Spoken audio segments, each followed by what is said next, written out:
May 1945. Germany collapses amid ruins and columns of smoke. In the bunker, a piece of news shakes the regime. The BBC announces that Heinrich Himmler, head of the SS, has negotiated a surrender with the Allies behind Hitler's back. Within hours, the faithful Heinrich becomes a traitor. Dismissed, stripped of command and escort, he shaves, hides his glasses, and disguises himself in a GFP uniform under the false name Heinrich Himmler. His goal? To cross the country in silence and surrender to the British, pretending to be just another soldier. As the Reich falls apart, Himmler moves along rural roads, avoiding attention, holding false papers. Thus begins the final escape of the man who once ruled over the fear of an entire continent, and who now is only trying to flee his own country. How the chief of the SS betrayed Hitler. Spring 1945. Berlin lies in ruins. The Third Reich is on the brink of collapse. On both sides of the map, enemy armies converge. To the east, the Red Army. Soviet forces fight street by street in the German capital. To the west, British and American troops advance from the great river Rhine. In the midst of this total encirclement, the Nazi regime agonizes in chaos, rubble and exhaustion. Deep beneath the Chancellery, Adolf Hitler's bunker operates as the last command center. A subterranean refuge, dimly lit by emergency lights and cluttered with torn maps. There, on April 28, 1945, the Führer receives unexpected news that will change the course of his final days. Heinrich Himmler, his most loyal collaborator, has offered to surrender to the Western Allies behind his back. The information comes through a radio broadcast. Hitler, gaunt, his eyes burning with rage, reacts immediately. He orders Himmler's dismissal from all positions and his arrest for treason. The gesture is symbolic but also final. In that moment, the man who had built the repressive machinery of the Third Reich becomes an enemy of the state. As the Nazi power structure collapses, many high-ranking officials try to save themselves. Some destroy documents, others search for escape routes. Chaos spreads far beyond Berlin. In cities like Munich, Flensburg and Lübeck, the last desperate movements are taking shape. But the encirclement is complete. Germany surrenders on May 8, 1945. The Third Reich ceases to exist. Among the most wanted fugitives is him, Heinrich Himmler, former head of the SS, one of the most powerful men of the 20th century, now a fugitive under a false identity. For nearly 2 decades, Heinrich Himmler had been more than a bureaucrat of the regime. He was the Reichsführer SS, the supreme commander of the Schutzstaffel, or SS, a paramilitary organization that over time became the most feared arm of the Nazi state.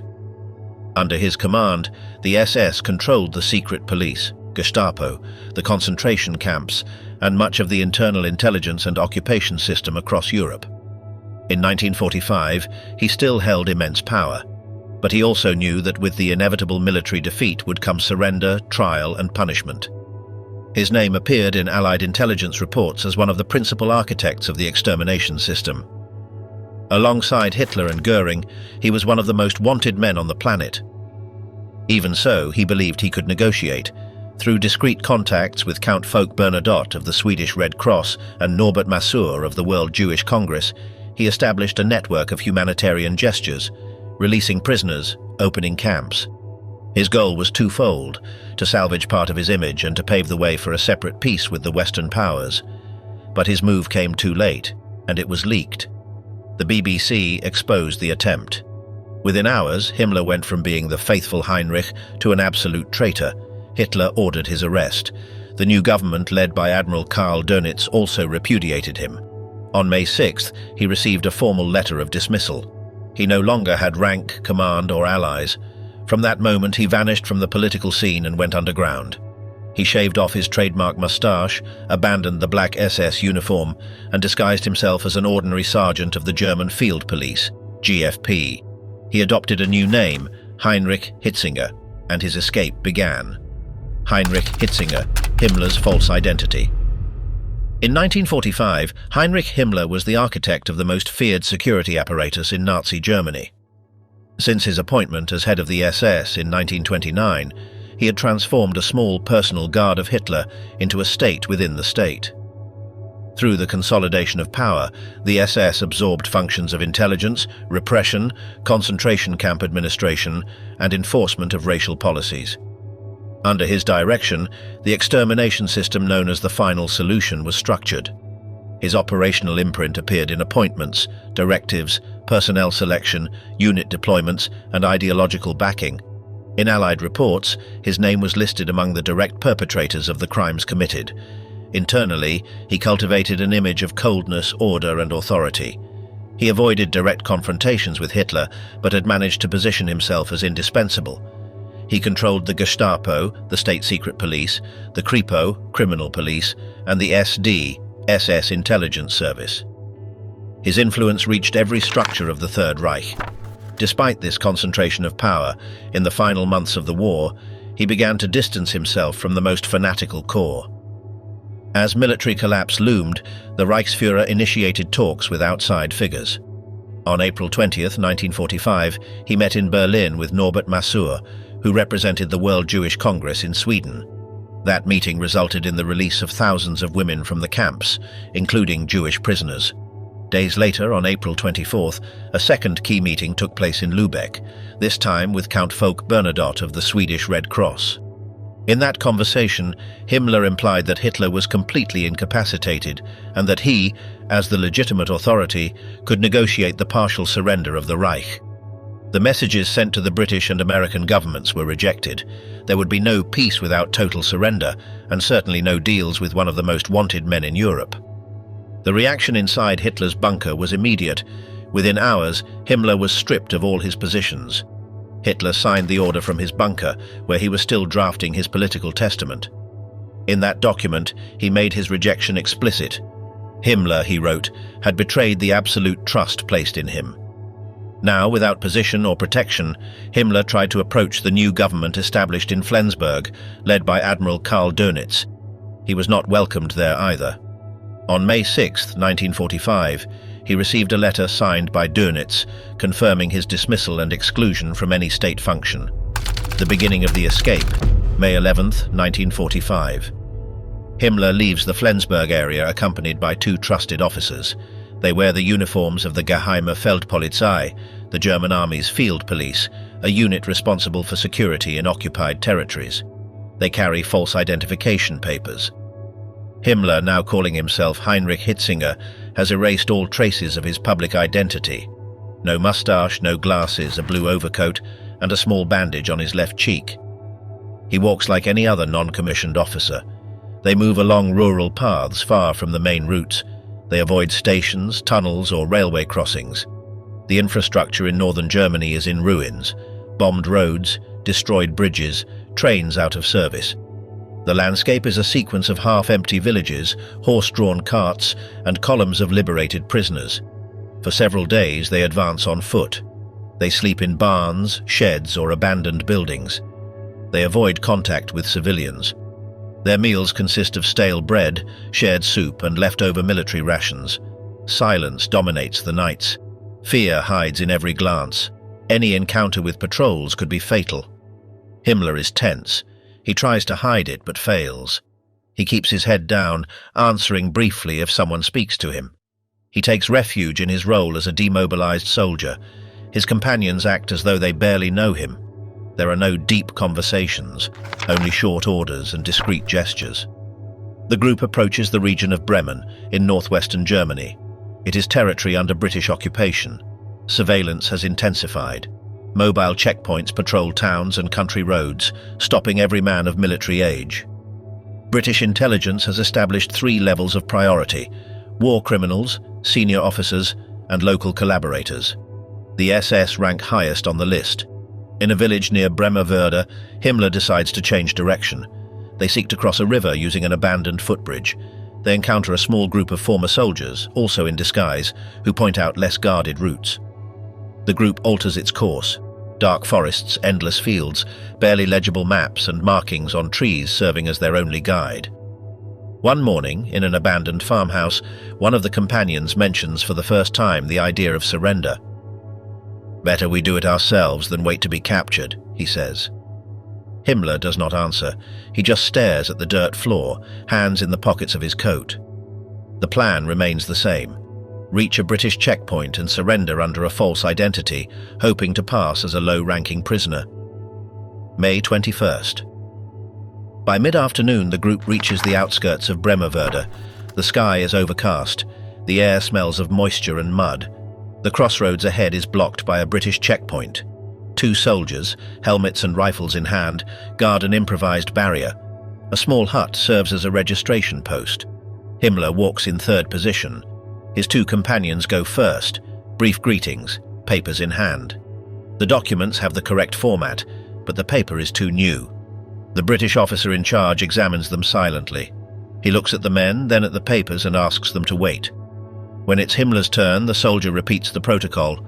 Document, name, origin, Hitzinger, Heinrich, Feldwebel, GFP. The officer checks the stamp and signature. He frowns, calls his superior, and shows him the papers. They whisper briefly. The captain orders all 3 men to be detained for verification. They are taken to a warehouse. Cold, empty, repurposed as a cell. Their weapons, belts and backpacks are confiscated. A non-commissioned officer records their details. The entry lists the GFP unit, which triggers the immediate arrest protocol.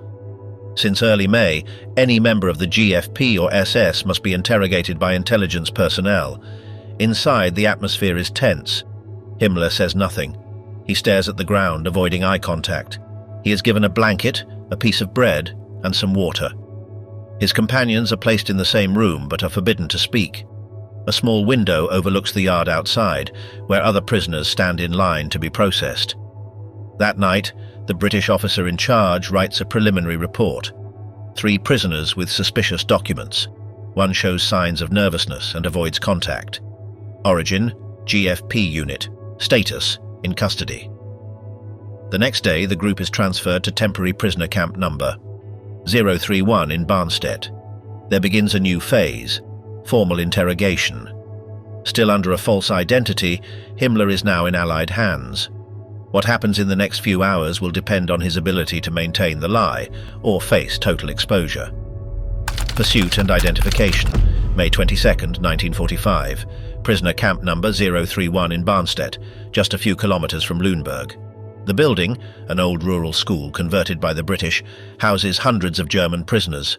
Officers, non-commissioned soldiers and civilians are processed daily by the intelligence corps. The priority? To identify members of the SS, the Gestapo or the Nazi Party. The 3 men from Bremerwörde are admitted at dawn. Their record notes, suspects from the GFP. They are immediately separated from the general group. Each is placed in an individual cell. The orders are clear: observe, record, interrogate, no delays, no excuses. The man registered as Heinrich Himmler draws attention, not because of his appearance, no recognizable uniform, no visible insignia, but because of his behavior. He avoids answering more than necessary. His body language radiates tension: stiff shoulders, clasped hands, an evasive gaze. A young British officer observes every gesture from behind a glass panel. By mid-morning, the prisoner requests to speak with the camp commander. The request is unusual. The message reaches Captain Thomas Sylvester, the officer in charge. He agrees. An hour later, the meeting is arranged. The room is small, windowless. A metal table, 2 chairs and a hanging lamp. Sylvester enters first. Then, escorted by 2 guards, Himmler appears. He sits, looks at the captain, speaks in a low, steady German voice. Ich bin Heinrich Himmler. Silence. Sylvester doesn't respond right away. His face remains still. He takes notes without looking up. Then he raises his hand and orders the guard to leave. Within minutes, he requests urgent confirmation of identity. Signature comparisons begin, followed by checks of physical traits and verification of scars. The data matches. The man under arrest is no ordinary officer. He is the former chief of the SS, one of the most wanted faces of the Reich. That same afternoon, Colonel Michael Murphy, head of intelligence of the British Second Army, is informed. He orders the prisoner's immediate transfer to a secure facility. The directive is clear: prevent any attempt at suicide. Many high-ranking Nazis captured in the previous weeks had hidden cyanide capsules, a deadly poison that kills in seconds. They concealed them everywhere, inside teeth, belt buckles, zippers. 1 bite, 1 crack, and it was over. At 1900, Himmler is escorted out of the camp. He travels in a closed military truck guarded by armed soldiers. Destination: a requisitioned house on the outskirts of Lüneburg, converted into an interrogation post. There, the protocol unfolds in detail. A military doctor examines the prisoner. He is ordered to undress completely. His armpits, groin, mouth and teeth are inspected. Nothing is found. Even so, maximum precautions remain. He is given plain clothing without pockets or accessories. Every removed item is logged: ring, watch, belt, metal buttons. At 21:30, Himmler enters the interrogation room. The light is white, artificial. The walls are bare. Inside are 3 people: an intelligence officer, a translator, and Dr. Wells, in charge of medical supervision. The air is silent. The tension is palpable, heavy. Every breath is labored. Every second drags. The questioning has barely begun when the doctor interrupts for a routine follow-up check. He approaches the prisoner with a small flashlight. He inspects the eyes, ears, and mouth cavity. He asks Himmler to open his mouth. Himmler tightens his jaw. He doesn't want to comply, but he has no choice. The doctor notices an involuntary twitch in his jaw. "Open wider," he says in English, while the translator repeats in German. Himmler resists. The movement alarms the officer. In an instant, the prisoner clamps his mouth shut. The doctor tries to intervene, but it's too late. A dull crack echoes. Himmler shudders. He collapses forward. His body convulses. Chaos erupts. The doctor forces his mouth open. The officer calls for water. Foam gathers at Himmler's lips as he falls to the floor. Within minutes, his body goes still. At 22:14, Dr. Wells pronounces him dead. The diagnosis is clear: cyanide poisoning. He had concealed the capsule, likely fixed to a rear molar. The body is taken to the 2nd Army headquarters in Lüneburg. Official photographs are taken. A detailed report is written. The news is not yet released. British authorities grasp the weight of what has happened. The second most powerful man in the Reich has died in custody, without trial, without confession, without testimony. The body is buried in a secret location, without ceremony. The file closes with a final note: Heinrich Himmler. Voluntary death. Confirmed. What could have been a historic trial, with evidence, documents and questions, ended in an anonymous room with a final act of silence. The man who had orchestrated terror from the shadows chose to disappear from history in the same way, without a final word. The silenced legacy. The death of Heinrich Himmler on May 23, 1945, cut short one of the most anticipated judicial proceedings of the Allies. Unlike Adolf Eichmann, captured in 1960 and publicly tried in Jerusalem, Himmler left no testimony. By taking his own life, he erased the possibility of interrogating the chief architect of the Third Reich's repressive machinery. There was no interrogation, no confession, no procedural reconstruction. Documents, orders, and chains of command were left without direct explanation. The operational structure of the SS, the Schutzstaffel, was depicted only through paperwork and the statements of subordinates. History lost the one man who could have described with precision the inner workings of extermination. The Nuremberg prosecutors knew it. His absence was mentioned during the preliminary sessions. The trial against the SS as a criminal organization moved forward without him. His actions were presented by others, but his words, his account, his attempt to justify the unjustifiable never existed. Politically, his death also spared him the scene of public repentance. There was no camera, no courtroom, no face meeting the survivors, no direct gaze toward the victims, no symbolic trial, only silence. That absence left a void, not only in the tribunal, but in collective memory. Over the years, Himmler's figure took on a double dimension: absent in the courtroom, omnipresent in the archives. His name appears in thousands of orders, decrees, lists, and telegrams. His signature is on deportation papers, executions, and the construction of camps. His voice is missing from every trial, but his mark is found in every documented crime of the SS apparatus. Historians portray him as the bureaucrat of horror. His image, without a trial, without recorded testimony, remains frozen in photographs. Black uniform, round glasses, rigid stare. Visual memory replaced the oral. The documentary replaced the interrogation. In Germany, his figure was treated with distance. In the 1950s and 1960s, his name appeared only in judicial investigations or specialized analyses. There were no statues, no tributes, no denials, only archives. In Holocaust memorials, his absence from the trials is noted as fact. He was not in Nuremberg. He took his life before testifying in documentary cinema. His figure always appears in the shadows. Photographs, narrations, reconstructions. Never a direct voice, never a remorseful face. Only documents, only consequences. Symbolically, Himmler represents the administrative power of evil, the bureaucrat who designed structures, signed lists, and organized deportations. His image continues to appear in essays, archives, and films as an example of how mass murder can be executed from behind a desk. The final question remains unanswered. What would he have said if he had spoken? What accounts would he have offered if the cyanide hadn't been faster than the tribunal? That uncertainty still hovers over the archives. History, despite everything, moved on, but his voice never became part of it. What would Himmler have said at Nuremberg? In November 1945, the Nuremberg trials begin. Cameras record every gesture, every word. Behind the defendants, Göring, Kaltenbrunner, Hess, Ribbentrop, there is a chair that remains empty. On it, a sign bears a name that needs no introduction: Heinrich Himmler. The man who designed the most extensive system of repression in Europe never reached this tribunal. He was ahead of his sentence. He died in British custody months before the process began. But if he hadn't, what would he have said? If Himmler had been seated in that courtroom, he would have come prepared. He wasn't impulsive, he didn't improvise. His defense would have been cold, methodical, like his orders. He would have begun by denying direct knowledge.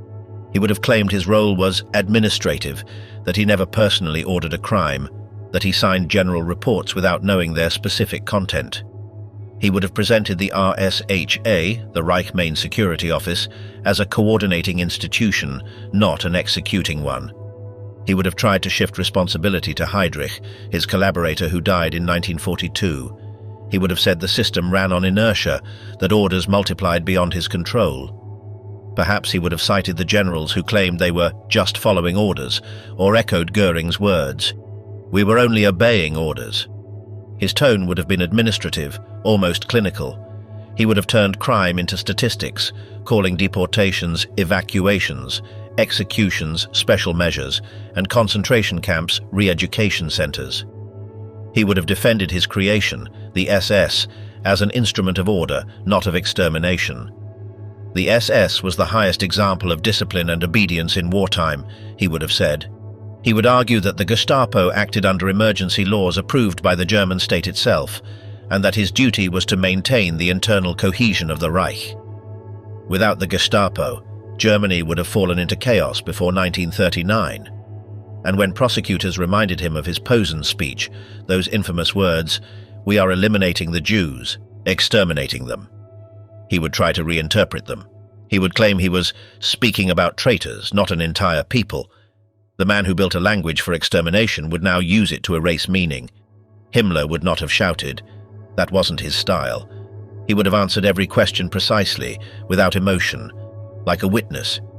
He would have said that everything was necessary in wartime, that Germany was surrounded, that he acted for national security, that it wasn't ideology but preventive defense. His sentences would have sounded reasonable, measured, until one remembered what they actually meant. He would have tried to present himself as a victim of his own duty. "I didn't do it out of hatred," he would say, "but out of obligation." Out of loyalty, his final defense, obedience as an excuse. In reality, no tribunal would have believed his justifications. The evidence would have destroyed him: signed documents, lists, telegrams, deportation figures, Himmler's orders to the Gestapo and the SD. Every page in the archive would have contradicted him. Had he been there, the American prosecutor Robert Jackson would have said the same thing he said to Göring. "These men are not being tried for obeying orders, but for having created them," and history would have heard how the bureaucrat of terror tried to defend the indefensible with the same tools that sustained it: language, order, method. But Himmler never spoke in Nuremberg. His silence became his final strategy. Without confession, without remorse, without testimony, the architect of the system remained outside judicial memory. Perhaps he would have spoken of loyalty, of duty, of obedience. Perhaps he would have denied everything. Or perhaps he would have done what he always did: defend that the extermination of millions was merely a matter of efficiency. If you liked this content and want to discover more striking stories, don't forget to subscribe to the channel. Every week we bring you new revelations, mysteries, and moments that change the course of history.